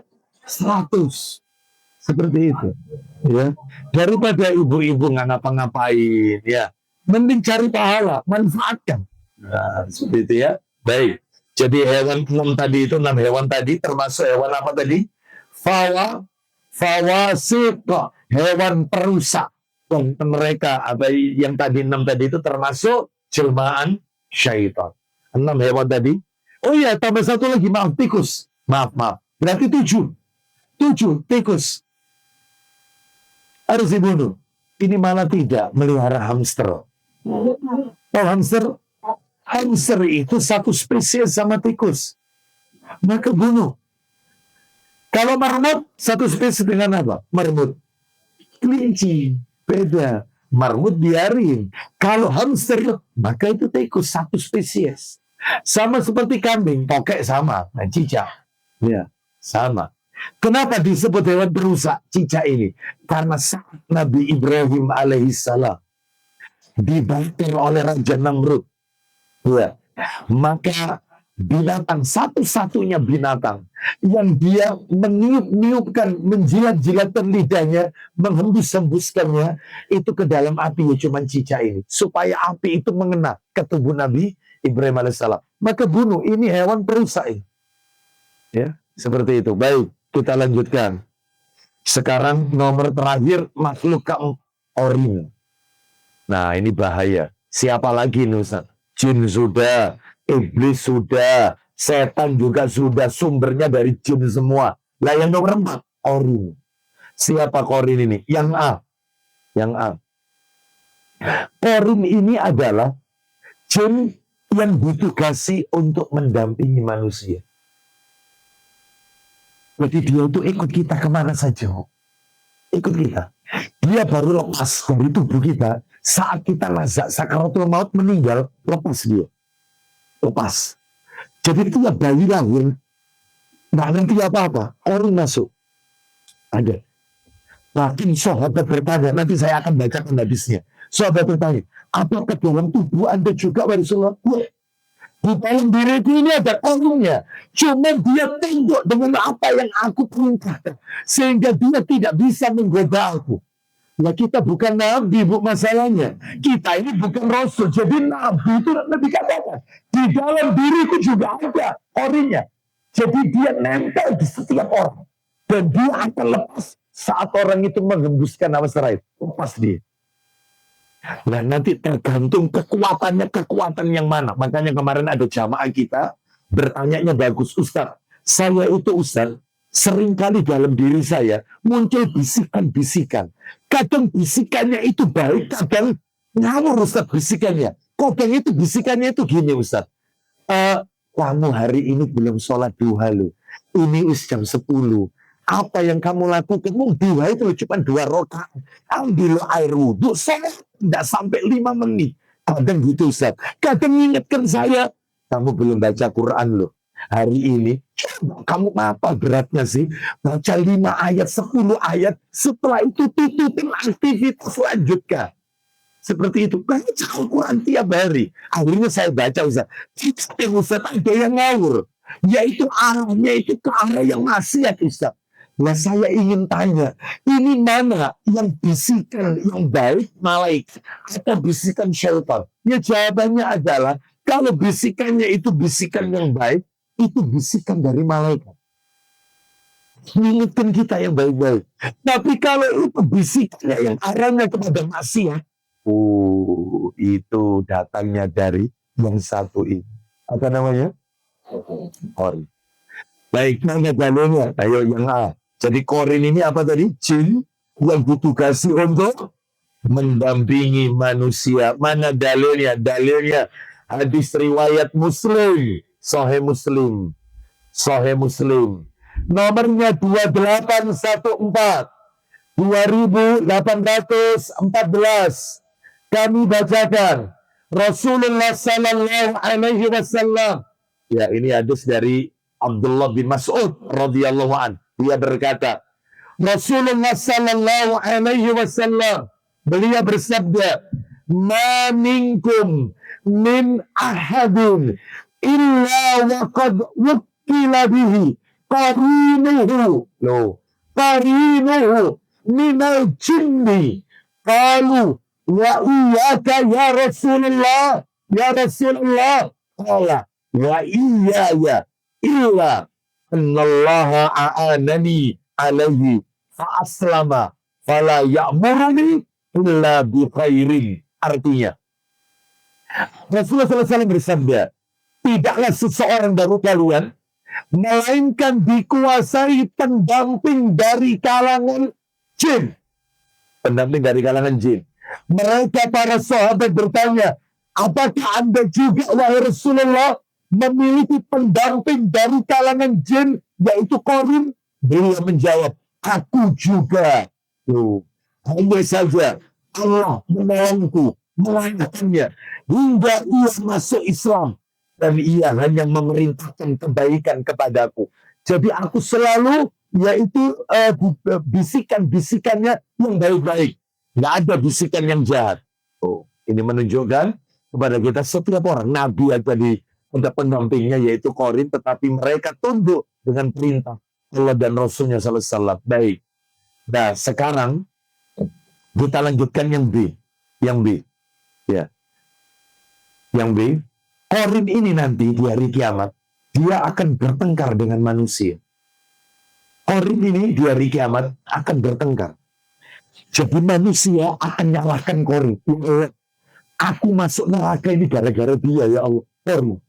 Korinnya berkata, Aisyah, aku ini cuma sekadar menggoda. Ngapain kamu tertipu sama godaanku? Maka serahkan dirimu sendiri. Jangan nyalahkan aku. Kurang ajar apa tidak, korin? Kurang ajar. Jadi dia lepas tanggung jawab. Lalu itu di mana Ustaz kok berkelahi? Dan ibu-ibu tahu sebelum tak tunjukkan ayatnya, sampai-sampai Allah berfirman, ada kata Allah, kalian jangan bertengkar di hadapanku. Jadi manusia sama korin saling menghujat gara-gara dia. Enggak, gara-gara dia sendiri saling menyalahkan. Itu di mana Ustaz dalilnya? Sampai-sampai Allah mengatakan kalian jangan bertengkar di hadapanku. Suratnya surat nomor 50. Coba dibuka surat nomor 50 itu surat apa Ibu? Qaf. Ayatnya 27 dan 28. Surat Qaf. Ayatnya 27 dan 28. Tuh lihat. Ya, sebelum kita perdengarkan nih, jelas sekali ayatnya. Qala qarinuhu. Qala qarinuhu. Qarin berkata. Ya. Allah Ta'ala berfirman surat Qaf ayat 27 28. Qala qarinuhu. قال قرينه رب أغويته ولكن كانت في ضلال بعيد قال لا تختصموا لدي وقد قدمت إليكم. Allah Ta'ala berfirman ayat 27 dan 28. Syaitan yang menyertai manusia, yaitu korin, berkata, ya Rabb kami, aku tidak menyesatkannya, tetapi dia sendiri yang berada dalam kesesatan yang jauh. Allah berfirman, ayat 28-nya, janganlah kamu bertengkar, kalian bertengkar di hadapanku. Sungguh, dahulu aku telah memberikan ancaman kepada kalian. Tuh, ya. Berarti, korin lepas tanggung jawab. Dia ikut kita. Makanya yang terakhir yang C, ya yang terakhir, penutup, seputar korin yang C, godaan korin akan semakin melemah. Godaan korin akan semakin melemah jika iman kita bertambah kuat. Jadi kalau iman kita bertambah kuat, maka godaan korin semakin melemah. Tapi kalau iman kita lagi drop, nah terus supaya iman kita ini kuat gimana Ustaz? Ya banyak caranya, ya baca Al-Quran, termasuk menuntut ilmu. Ini bagian daripada menambah iman kita. Ya, jadi semakin iman kita kuat, lemah godaannya. Tapi semakin iman kita lemah, godaannya semakin kuat. Nah, seperti itu. Baik, kita lanjutkan. Kadang-kadang, mohon maaf, ketika seseorang itu imannya melemah, lalu kemudian dia digoda, sudahlah, enggak apa-apa. Ya, kamu daripada nanti hidupmu terpuruk, wis ini loh, ada tawaran riba ini loh. Oh juga nanti kalau kamu dapat rezeki, bisa kamu tutup. Mereka yang sudah berada di lembaga ribawi sulit untuk keluar. Terus saya nanti kalau keluar gimana? Cari kerjaan ini ya susah. Anak saya, istri saya itu juga butuh nafkah. Sekolahnya anak-anak ini juga sekolah favorit. Biayanya enggak kecil. Nah terus aku nek metu kerja, aku nanti umurku sudah sekian. Mana ada perusahaan nerima aku kerja? Wis gak apa-apa, wis aku tak istighfar sih. Muncul kerjaan. Gak apa-apa, istighfar sing banyak, sholat sunat. Allah itu maha pengampun. Dan kamu tidak melakukan syirik. Itu korin itu. Bukan orang itu. Allah maha rahman, maha rahim. Allah ampuni semua dosa. Kamu itu tidak melakukan syirik. Kalau syirik, amalmu habis. Lalu ini makan riba. Semua dosa diampuni. Kecuali syirik. Yang penting awakmu gak syirik. Gak apa-apa. Kamu gak kasihan sama istrimu. Oh terus itu. Kalau imannya lemah, godaannya. Ya, bisa dipahami kira-kira. Hati-hati. Ya, baik. Nah, sekarang bagaimana cara jihadnya? Ini jam berapa ini ya? Oh, sudah 1 jam setengah ya. Ini belum masuk materi. Ini masih moko. Ya, baik. Nah, sekarang kita akan masuk materi inti kita, yaitu 10 cara. 10 cara melawan syaitan dalam jiwa. 10 cara melawan syaitan dalam jiwa kita. 10 cara. Ada 10 cara melawan syaitan dalam diri kita. Ya. Baik, apakah dia? 1. Yang pertama adalah, kita langsung saja, beriman dan bertawakal kepada Allah Subhanahu wa Ta'ala. Bagi ibu-ibu nanti yang catatannya tertinggal, jangan khawatir, nanti PDF-nya kami share nanti ke Majelis Talim Suraya. Baik.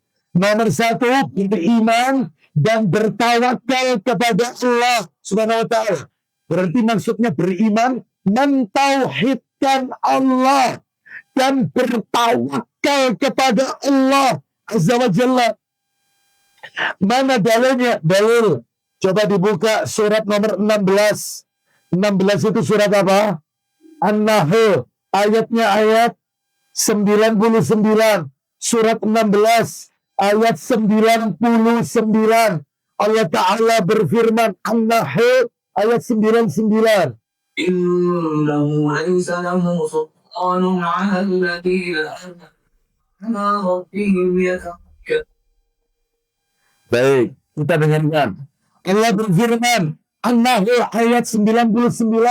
Sesungguhnya syaitan itu tidak akan berpengaruh terhadap orang yang beriman dan bertawakal kepada Allah Subhanahu wa Ta'ala. Oh. Jadi kalau kita nggak pengen digoda syaitan, jihad melawan mereka, dia harus beriman. Berarti maksudnya beriman, mentauhidkan Allah. Jangan pernah melakukan perbuatan syirik. Sebab sekali melakukan perbuatan syirik, godaannya tambah kuat. Ya, dan bertawakal. Mohon maaf ya, mohon maaf ini. Mohon maaf. Bu, orang masuk surga itu, bekal utamanya, memang semuanya karena rahmatnya Allah. Tapi bekalnya itu tauhid, Bu, iman. Sekali imannya terkontaminasi, imannya tercoreng dengan kesyirikan, jangan harap dia akan masuk surganya Allah, bahkan dia akan dikuasai oleh syaitan. Dan sadar tidak sadar, kita sering melakukan perbuatan syirik. Entah itu lisan kita, entah itu perbuatan kita. Lu maksudnya Pak Ustadz, maafin. Sampai-sampai Nabi saja, Nabi kita, beliau berdoa kepada Allah. Ibu-ibu tolong hafalkan doa ini, Bu. Ini doanya Rasulullah Sallallahu Alaihi Wasallam. Nabi berdoa. Ya. Sebab apa? Sebab orang itu sekali melakukan kesyirikan, dihapus seluruhnya oleh Allah amalan solehnya. Nabi berdoa kepada Allah, disebutkan dalam kitab Sahih Targhib wa Tarhib. Kalau nggak salah nomor hadisnya nomor yang ke-8. Nomor 6. Hadis nomor 6. Jadi begini doanya. Insya Allah kalau ibu-ibu mau buka buku ada kok di situ. Begini, doa berlindung dari syirikan. Allahumma inna na'udzubika min an nusyrika bika syai'an na'lamu wa nastaghfiruka lima la na'lamu. Artinya, ya Allah, kami berlindung kepadamu dari dosa syirik yang kami ketahui. Dan kami minta ampun kepadamu, ya Allah, dari dosa syirik yang tidak kami ketahui. Jadi berlindung dari syirik yang kita tidak tahu. Dan kita minta ampun kepada Allah dari dosa syirik yang mungkin kita pernah lakukan dan kita tidak tahu kalau itu syirik. Oh, contoh. Hanya lisan-lisan yang berujung syirik. Saya bertanya kepada orang tua, loh Pak, Anda minum obat apa? Kok banyak sekali? Oh, ini obat nyambung nyawa ini Ustaz. Saya kalau tidak minum obat ini mati saya ini Ustaz. Syirik. Padahal yang menghidupkan dia siapa? Allah. Bukan obat itu. Sudah. Ada lagi. Seseorang yang selamat dari eksiden, kecelakaan di jalan. Dia mengendalikan mobilnya, dia arahkan mobilnya ke arah kiri. Begitu dia selamat dari kecelakaan, apa katanya? Untung tadi tak banting ke arah kiri. Andai kata tadi saya belokkan ke arah kanan, waduh ya saya akan ditabrak mobil dari arah belakang. Untung saya tadi refleks tak banting ke kiri. Padahal yang menyelamatkan dia dari eksiden itu siapa? Allah. Ini kan koron-koron model gaya baru. Kan koron mengatakan apa yang aku miliki ini dari kepintaran, kepiawaian aku dalam berusaha. Dia tidak kesempatan itu dari Allah. Padahal semua nikmat ini datangnya dari Allah. Wa ma bikum min ni'matin faminallah. Nikmat apa saja yang ada pada diri kalian itu semua datangnya dari Allah. Seorang istri berkata kepada suaminya, Bang, aku kalau nggak mau nikahi Bang, mungkin nggak kayak gini, mungkin kayak ya, maka ini tidak diperbolehkan. Rizkimu yang menanggung adalah Allah Azza wa Jalla, bukan suamimu. Oleh karena itu, maka hati-hati, harus beriman. Apalagi dalam kehidupan sehari-hari, sadar tidak sadar, kadang-kadang nyeletuk gitu aja. Contoh, mata kiri cedutan, katanya dirasani oleh orang. Ya, itu khurafat loh itu. Itu cabangnya syirik loh itu. Ya, tangan kiri, kata yang terus, katanya bukan, gudikan memang. Bukan dapat tutup. Pakai baju terbalik, katanya gigi atas patah harus ditanam ke gigi bawah yang patah harus ditanam ke ditaruh di atas supaya nggak hujan celana dalam ditaruh di Rafat loh itu ngasih lombok, ada nggak lombok? Ya supaya nggak hujan karena dia punya hajat macam-macam. Belum lagi yang lain, misalnya ini ya, yang kaitannya dengan masalah kehamilan. Banyak kalau masalah kehamilan. Contoh, nyimpen peniti, wanita hamil, nyimpen gunting, nyimpen peniti. Supaya tidak diganggu. Ya, itu termasuk itu. Ya. Termasuk diantaranya, wanita hamil tidak boleh lihat orang mati. Dikhawatirkan nanti bayinya Kayaknya banyak pelakunya di sini. Sawanel. Ya. Wanita hamil tidak boleh lihat orang jelek. Kalau lihat orang jelek harus pegang perutnya sambil ucapin apa? Amin, amin. Kira-kira kalau dengar orangnya marah apa tidak? Enggak lah. Gitu. Ya. Jadi ini semua khurafat semuanya. Wanita hamil suaminya tidak boleh keluar dari kamar mandi sambil nyalakan handuk. Nanti dikhawatirkan bayinya lahir akan kebulet. Ya. Wanita hamil kalau ngidam harus dituruti. Kalau tidak bayinya akan namanya bayi tidak punya gigi mesti keluar. Makanya ini kan bully. Ini istri membuli suaminya. Minta es krim jam 2 malam. Ya, alasannya ngidam. Ya. Padahal nggak dibelikan juga nggak apa-apa kok. Ya. Oleh karena itu ini menunjukkan hati-hati. Belum lagi ketika lahir, bayi lahir, ketika lahir keluar plasenta. Orang mengatakan itu ari-ari. Plasenta menurut medis, ari-ari menurut medis itu kotoran yang keluar ketika bersamaan senjata bayi itu keluar. Itu kadang-kadang ada muncul kepercayaan. Di ari-ari itu ada tanda item-itemnya biasanya. Kadang orang tuanya tanya, karena disuruh mencuci bersih kan ari-arinya. Nah, ari-ari anakmu itu agak berjenjang jauh-jauh atau deket-deket. Agak deket-deket item-itemnya itu. Berarti mari ini kon katu dulu. Kurangnya itu cadangnya sirih. Dicuci bersih, dimasukkan di kendi. Ya. Seperti itu. Dikasih pensil, dikasih sobekan Al-Quran. Kadang-kadang ada yang dibuang hari-harinya di lautan. Mereka beranggapan supaya nanti anaknya kalau besar, cara berpikirnya seluas lautan. Ada yang ditanam di depan rumah, dikasih lampu, ditutup keranjang. Betul? Kenapa? Tujuannya supaya anak ini, bayi ini, kalau besar, suka ingat sama rumahnya, nggak lupa sama papa mamanya, asal kelahirannya. Yang kayak begini, Bu, ini khurafat. Nah, terus diapain hari-hari itu? Itu kotoran, bukan saudara kembarnya sendai. Bukan. Lah terus diperlakukan biasa saja, dipendam, sudah dikubur gitu aja. Seperti itu. Nggak usah pakai dikasih lampu 17 Agustusan. Nggak usah. Nggak usah. Biasa aja biarin. Ya. Jadi jelas ini khurafat. Belum lagi ketika anak sudah bisa berjalan. Lisannya sudah berkata sepatah dua patah kata. Mama, papa, abi, umi. Bisa. Dia melihat kupu-kupu. Mama, upu-upu. Mama, upu-upu. Iku ngono nak tandane mari ngene ono syirik lagi. Khurafat lagi, takhayul lagi. Ya, banyak tidak yang udah kayak gini. Banyak. Itu tidak sadar. Itu semua cabang-cabang kesirikan. Kan banyak cabangnya syirik. Hati-hati.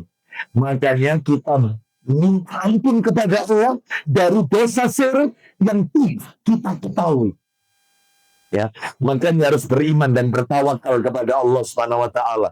Baik, saya mau tanya, Bu, pernah dengar orang yang masuk surga 70.000 orang tanpa hisab, tanpa adab? Pernah dengar? Cirinya mereka apa, Bu? 70.000 orang itu. Yang pertama, la yastarqun, tidak pernah minta diruqyah. Yang kedua, wala yaktawun, tidak pernah melakukan pengobatan terus besi panas. Yes, gitu ya. Yang ketiga, wala yatatayyarun, tidak melakukan perbuatan tatayyur, anggapan sial, sikap pesimistis. Itu karena orang Sunda, apa itu istilahnya apa? Bahasa mereka pamaling. Ya, nggak pernah punya sifat-sifat seperti ini atau keyakinan seperti ini. Yang nomor 4, wa ala rabbihim yatawakkalun. Mereka bertawakal kepada Allah Subhanahu wa taala. Jadi yang pertama tadi apa? Tidak pernah minta ya, jangan minta diruqyah. Ibu kalau bisa ruqyah mandiri saja. Jangan memanggil ustaz juru ruqyah. Ya, bukan berarti dosa loh, bukan. Boleh. Ustaz minta tolong rumah saya diruqyah Ustaz. Boleh. Cuman Anda kehilangan kesempatan masuk 70.000 tadi daftar. Masuk surga tanpa hisab, tanpa azab. Loh itu maksudnya. Ya, jadi kalau bisa ruqyah mandiri saja, makanya setiap kita dituntut untuk bisa baca Al-Quran dengan baik. Apalagi tadi saya datang, ya diawali dengan membaca Al-Quran dan juga hafalan doa-doa. Ya, makanya yang tadi untuk gilirannya hafalan doa tentang sholat tadi, saya datang, Alhamdulillah. Berarti nggak kena kebagian ya.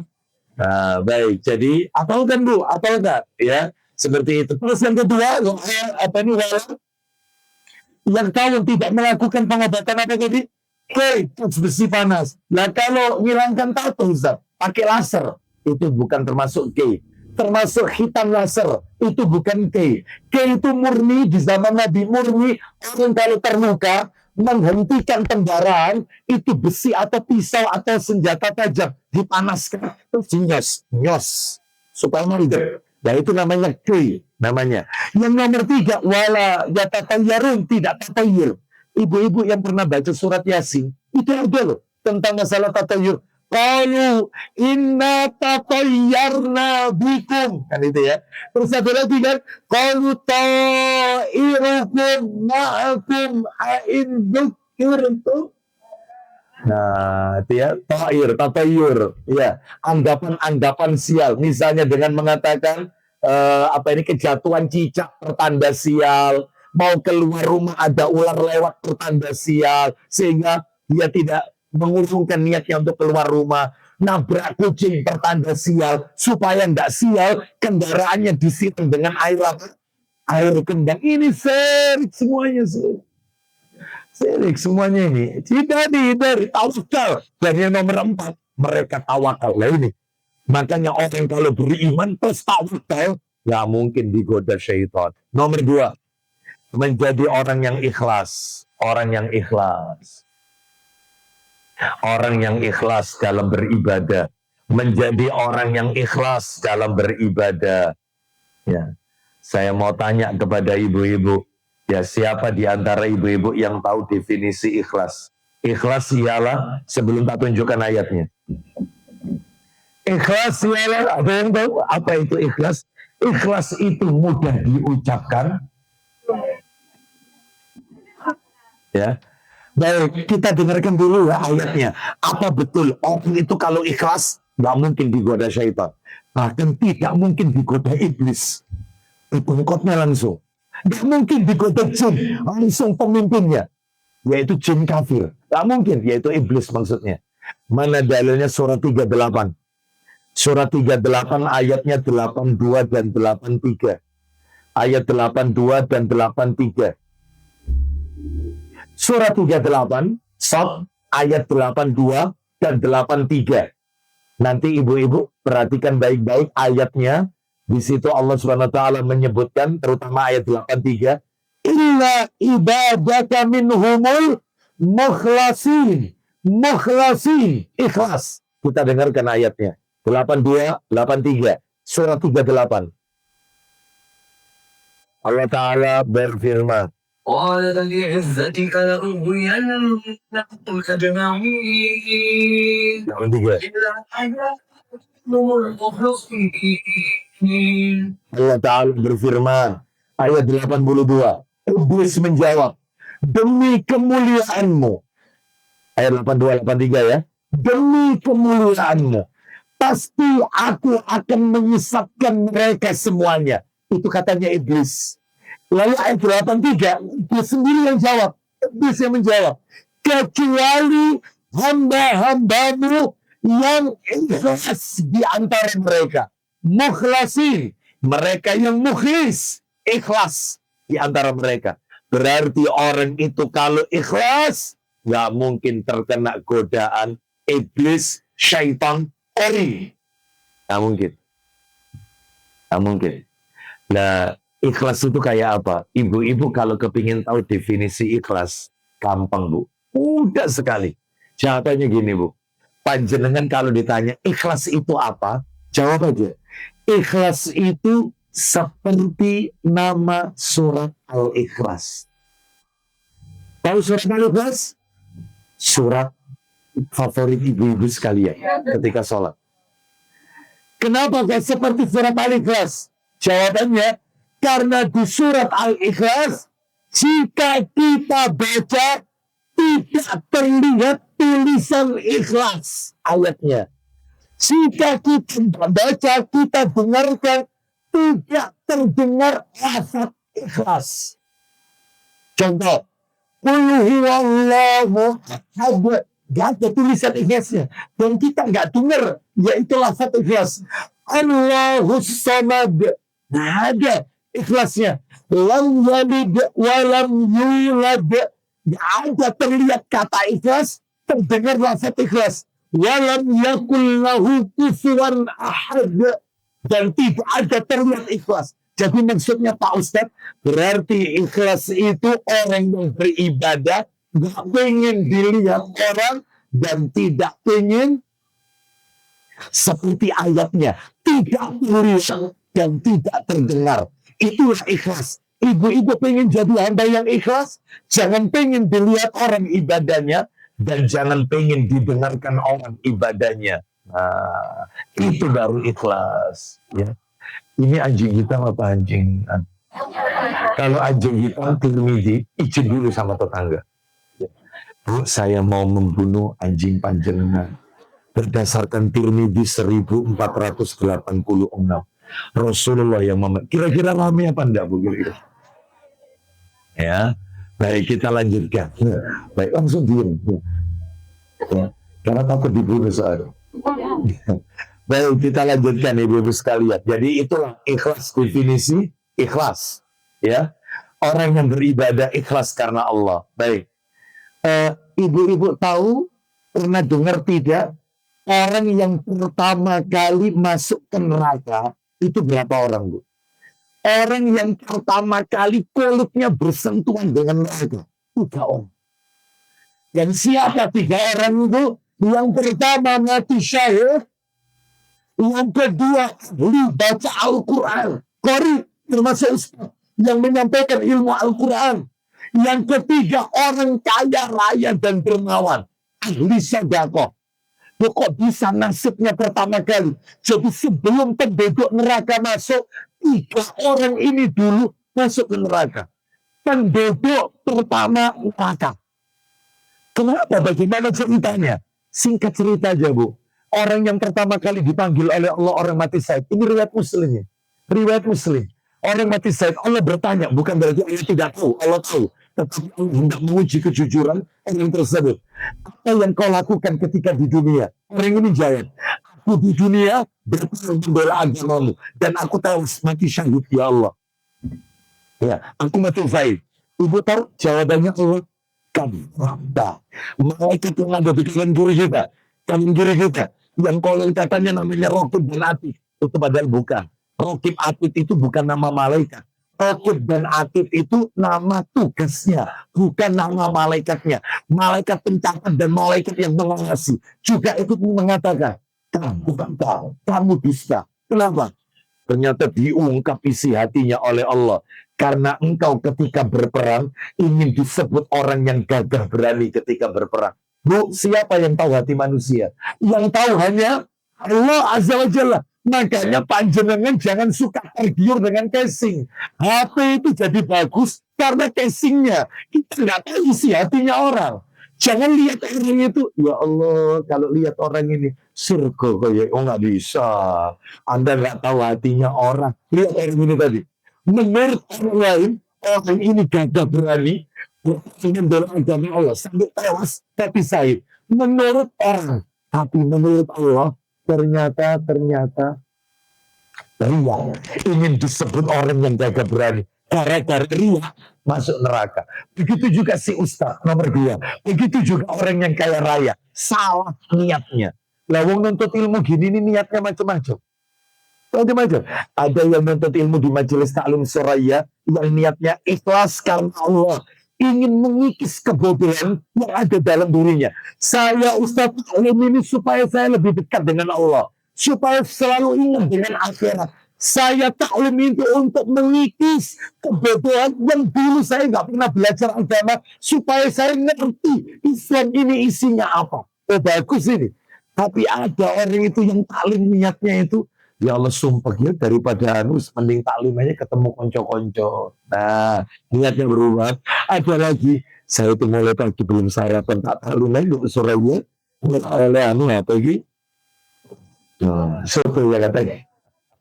Maka yang seperti ini beda niat. Makanya setiap kita ini pahala niatnya berbeda-beda. Semakin ikhlas, semakin besar pahalanya. Semakin tipis ikhlasnya, semakin kecil pahala yang Allah berikan.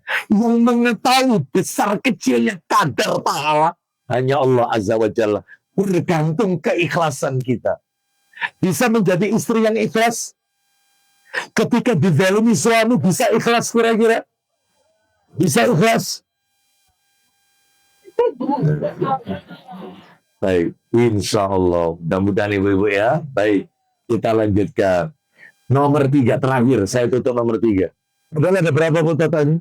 10. Nomor 3. Yang ketiga, berpegang teguh kepada Al-Quran dan Sunnah. Berpegang teguh kepada Al-Quran dan Sunnah. Berpegang teguh kepada Al-Quran dan Sunnah, serta dengan mengikuti pemahaman para sahabat. Serta dengan mengikuti pemahaman para sahabat. Jadi Bu, mohon maaf, orang ngaji itu Bu, tidak hanya Al-Quran dan Sunnah saja, Al-Quran dan hadis. Banyak Bu, orang itu setiap masjid majelis taklim ngajinya Quran hadis, sampai-sampai punya anak dikasih nama Randis Quran hadis. Bayangkan. Mohon maaf, tapi perlu ditambahkan Quran dan hadis dengan pemahaman para sahabat. Maaf Bu ya, maaf, ribu maaf.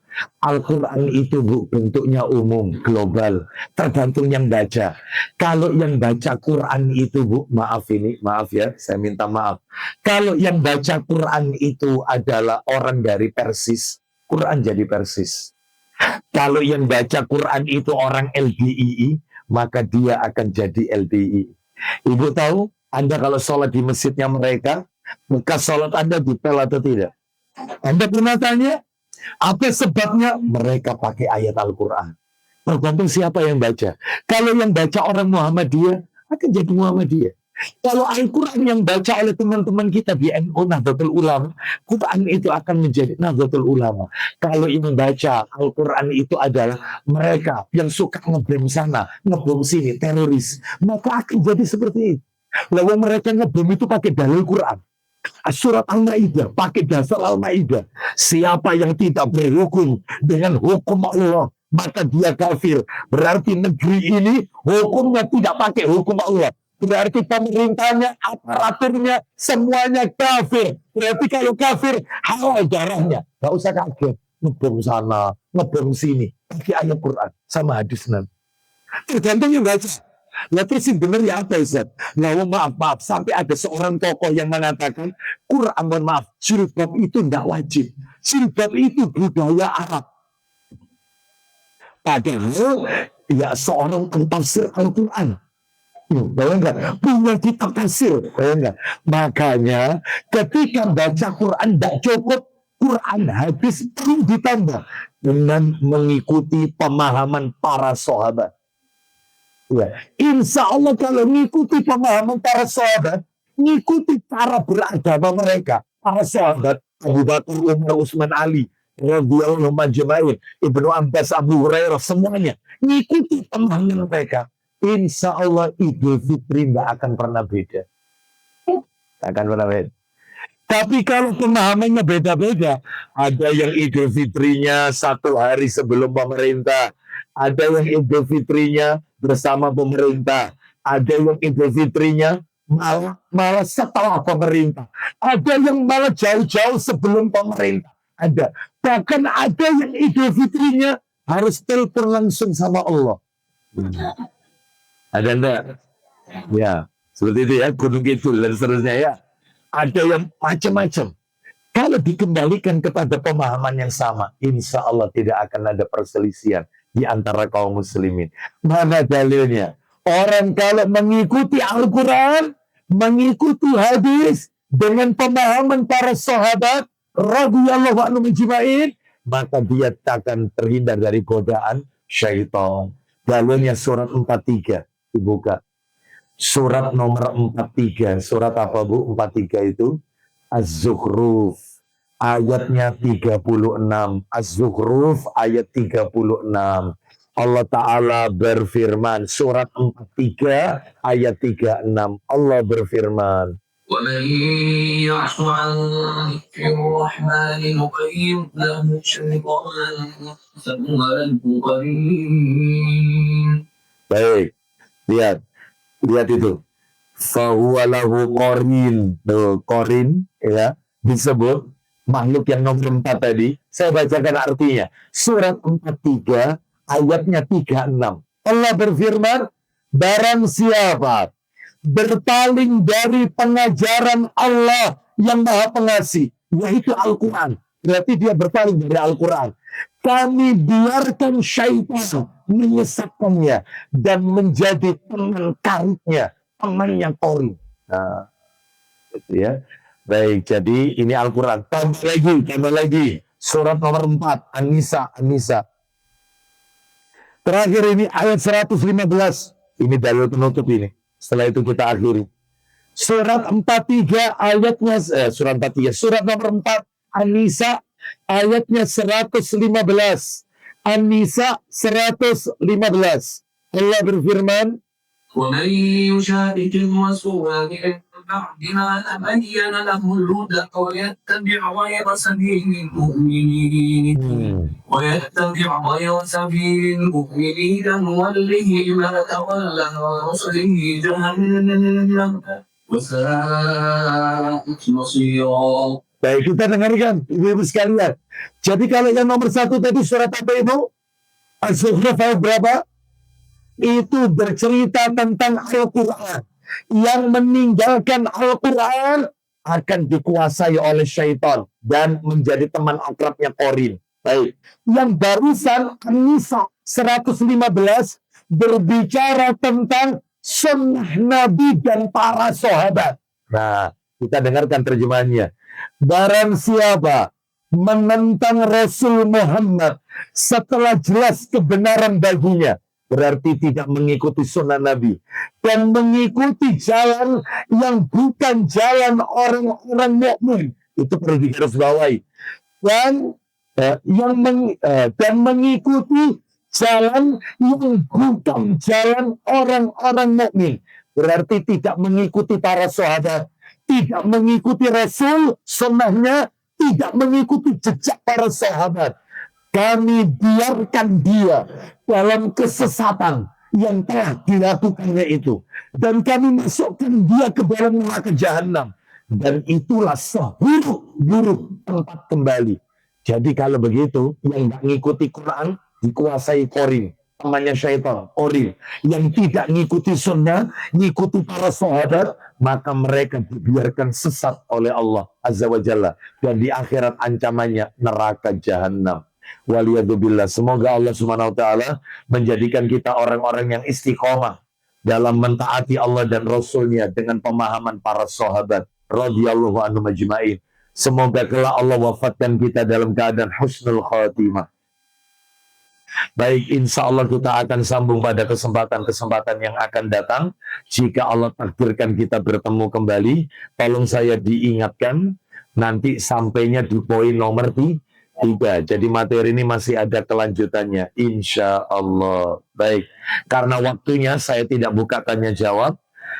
Saya persiapan menuju ke Baitul Jannah di Ijen untuk khutbah Jumat di sana ya. Baik, saya akhiri. Wassallallahu ala nabiyyina wa ala alihi wa sahbihi wasallam.